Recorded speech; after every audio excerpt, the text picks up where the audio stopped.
السلام علیکم ورحمۃ اللہ وبرکاتہ۔ الحمد للہ بیدہ تصریف الاحوال وتخفیف الاثقال، والصلاة والسلام علی سید الانبیاء والمرسلین، اما بعد۔ وطن کی سرزمین سے دم وفاداری کا بھرنا ہے، وطن کی سرزمین سے دم وفاداری کا بھرنا ہے، یہیں پیدا ہوئے ہم، یہیں پہ ہم کو مرنا ہے۔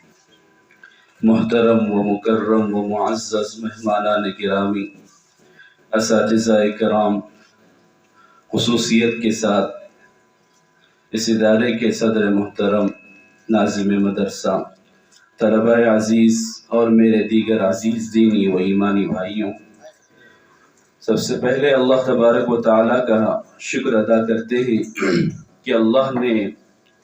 ملک ہندوستان کو ہمارا وطن بنایا، لک الحمد و لک الشکر۔ آئیے عزیزان گرامی، ہمارے بزرگوں کا، ہمارے اسلاف کا یہ طریقہ متواترہ رہا ہے کہ کوئی بھی خیر کام، کوئی بھی کار خیر کا کام کریں، اس کام سے پہلے اپنا ایک امیر کارواں کا انتخاب کریں تاکہ ہمارے پروگرام میں کوئی بھی بدنظمی نہ ہو۔ اس لیے ہم اپنے بزرگوں کے یہ طریقے پر عمل کرتے ہوئے آج کے اس پروگرام کے صدارت کے لیے موضوع سمجھتا ہوں۔ اس ادارے کے صدر محترم الحاج سید سلیم دیشمکھ صاحب سے میں ان سے درخواست کرتا ہوں کہ آپ جناب والا اس پروگرام کی صدارت کو قبول فرمائیں۔ آئیے محترم حضرات، میں اپنی تمہیدی بات کو کچھ مختصر انداز میں پیش کرتا ہوں کہ یہ 26 جنوری ہے، ہم اس کو کیوں مناتے ہیں،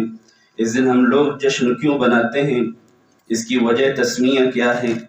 اور اس جشن کی بنیاد کس طرح عوام الناس میں رائج ہوئی۔ تو آئیے ہم لوگ اس پر ایک مختصر سی نظر ڈالتے ہیں۔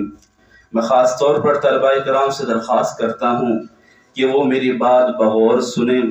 اور تاکہ آپ اس بات کو سمجھ سکیں اور دیگر مقررین کی بات کو ٹھیک انداز میں سمجھ سکیں۔ یہ بات ہم تمام کو پتہ ہے کہ اس ملک کو آزاد کرنے میں ہمارے اسلاف کی بہت زیادہ قربانیاں شامل تھیں۔ ہم ان تمام اسلاف کی جنہوں نے ہندوستان کی آزادی میں اپنے خون جگر اور اپنے پسینے کے ساتھ اس ملک کو آزاد کرانے کی مکمل کوشش کرتے رہے، اور اپنی جان، مال، عزت و آبرو کسی چیز کی پرواہ نہ کرتے ہوئے اللہ کی رضا کے لیے اس ملک کو آزاد کرانے کی مکمل کوشش کرتے رہے، اور اپنی جان و مال، عزت و آبرو اور کسی بھی چیز کی پرواہ نہ کرتے ہوئے اس ملک کی مٹی پر قربان ہونے کی قسمیں کھانے والے ان تمام مجاہدین کو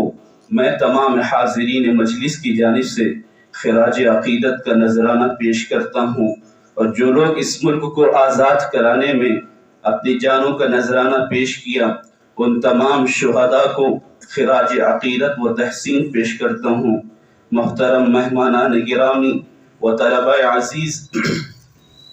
آئین ہند کی ابتدائی صفحات سے، بنیادی حقوق سے یہ بات واضح ہو جاتی ہے کہ آئین سازوں نے اس ملک کی یکجہتی کے لیے مساوات، سماجی انصاف کے ستباب کو کسی قدر ضروری سمجھا تھا، اور آج جو کچھ بھی بے چینی اور انتشار کی صورت ہے وہ آئین کی اسی روح و مزاج کو نظر انداز کرنے کی بنا پر پیدا ہوئے ہیں، اور اس کو ختم کرنا اور تمام شہریوں کو مطمئن رہنے کے لیے بغیر کسی تحفظ کے آئین ہند کو اس کی پوری روح کے ساتھ نافذ کرنا حد درجہ ضروری ہے۔ آج ہی کے دن 1950 میں گورنمنٹ آف انڈیا ایکٹ 1935 کو ہٹا کر ہندوستان کا آئین نافذ کیا گیا تھا۔ قابل ذکر بات یہ ہے کہ 26 نومبر 1949 کو دستور ساز اسمبلی کی طرف سے آئین کو اپنایا گیا، اور 26 جنوری 1950 کو ایک جمہوری نظام کے ساتھ نافذ کیا گیا۔ اسی مناسبت سے 26 جنوری کو یوم جمہوریہ کی تقریب پر صدر جمہوریہ کے ذریعے دہلی میں ترنگا پھہرایا جاتا ہے۔ اس موقع پر ہر سال ایک عظیم الشان پریڈ بھی انڈیا گیٹ سے راشٹرپتی بھون تک راج پتھ پر منعقد کی جاتی ہے۔ اس پریڈ میں ہندوستانی فوج کے مختلف ریجمنٹ فضائیہ، بحریہ وغیرہ حصہ لیتے ہیں۔ اس کے تاریخی تناظر پر بات کی جائے تو 1929 میں لاہور میں پنڈت لال جواہر نہرو کی صدارت میں انڈین نیشنل کانگریس کا اجلاس ہوا تھا، جس میں تجویز منظور کر کے اس بات کا اعلان کیا گیا تھا کہ اگر انگریز حکومت 26 جنوری 1930 تک ہندوستان کو ڈومینین کا عہدہ نہیں فراہم کرے گا، جس کے تحت ہندوستان برٹش سامراج میں ہی خود مختار حکومت کی اکائی بن جاتی، تو ہندوستان اپنے آپ کو مکمل طور پر آزاد قرار دے گا۔ ہندوستان کے آزاد ہو جانے کے بعد دستور ساز اسمبلی کا اعلان ہوا اور اس نے اپنا کام 9 دسمبر 1949 سے شروع کر دیا۔ محترم حضرات، PIB پر پریس انفارمیشن بیرو حکومت ہند کے مطابق ملک میں 26 جنوری 1950 کو صبح 10:18 پر ہندوستان ایک جمہوریہ بنا اور اس کے 6 منٹ بعد 10:24 پر راجندر پرساد نے ہندوستان کے پہلے صدر کے طور پر حلف لیا تھا۔ اس دن پہلی بار بطور صدر ڈاکٹر راجندر پرساد بگھی پر بیٹھ کر راشٹرپتی بھون سے نکلے تھے۔ اس دن پہلی بار انہوں نے ہندوستانی فوج کی سلامی لی تھی، پہلی بار ان کو گارڈ آف آنر دیا گیا تھا۔ عزیزان گرامی قدر، محترم طلباء کرام، اساتذہ کرام، یوم جمہوریہ کی تقریب میں ہر سال کسی نہ کسی ملک کے وزیر اعظم یا صدر یا حکمران کو مہمان خصوصی کی طور پر دارالحکومت میں مدعو کیا جاتا ہے، اور طلباء عزیز، جب دہلی میں قومی ترانہ پڑھا جاتا ہے، قومی ترانے کے دوران 21 توپوں کی سلامی دی جاتی ہے۔ 21 توپوں کی یہ سلامی ترانے کے شروعات سے شروع ہوتی ہے اور 52 سیکنڈ کے ترانے کے ختم ہونے کے ساتھ پوری ہو جاتی ہے۔ 21 توپوں کی سلامی اصل میں ہندوستانی فوج کے 7 توپوں کے ذریعے دی جاتی ہے، جن کو پاؤنڈرز کہا جاتا ہے۔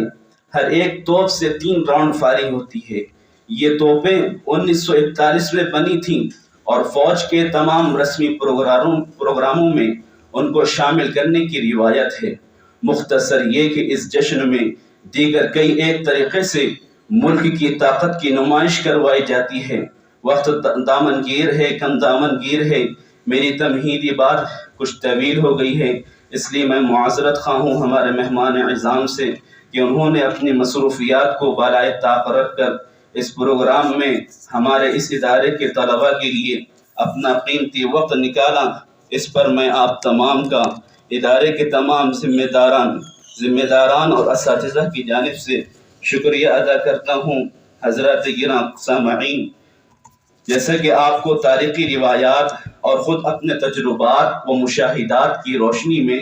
یہ بات کا بخوبی علم ہے کہ دنیا میں ہر مذہب کا ماننے والا اپنی محفل اور مجلس کا آغاز کرتے ہوئے اس بات کی مکمل کوشش اور سعی کرتا ہے وہ اپنے دھرم اور مذہب و ملت کے اعتبار سے کسی ایسی چیز سے مجلس کا افتتاح اور آغاز کرے جو اس کے لیے نزدیک، قابل احترام، لائق عظمت اور بابرکت ہو۔ لہٰذا ہم بھی اپنی اسلامی تعلیمات کی روشنی میں ہماری اس مجلس کا آغاز قرآن کریم کی تلاوت سے اس بزم کا آغاز کرتے ہیں۔ میں اس شعر کے ساتھ تلاوت کلام اللہ کے لیے دعوت دیتا ہوں اپنے اس ادارے کے شعبہ حفظ کے متعلم عزیزم محمد ریحان خان ابن فیروز خان